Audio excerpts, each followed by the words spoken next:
रत्नागिरी जिल्ह्यातील राजापूर तालुक्यामधील जलजीवन मिशन अंतर्गत पांगरी बुद्रुक प्रादेशिक योजना जलद गतीने पूर्ण करण्याबाबत आमदार सदाभाऊ खोत यांनी सभागृहात औचित्याचा मुद्दा उपस्थित केला।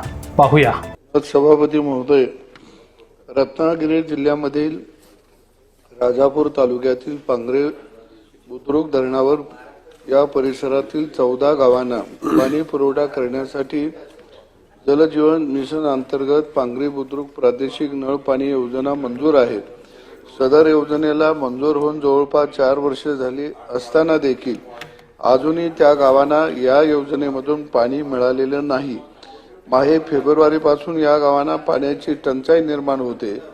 सदर योजनेसंदर्भात तेथील ग्रामस्थांच्या समस्याचे निराकरण करून ही योजना कार्यान्वित करणे गरजेचे आहे। त्या अनुषंगाने पांगरी बुद्रुक प्रादेशिक नव्या पाणी योजना जलद गतीने पूर्ण होण्याकरता मी बाब औचित्याच्या मुद्द्याद्वारे सभागृहात मांडतो।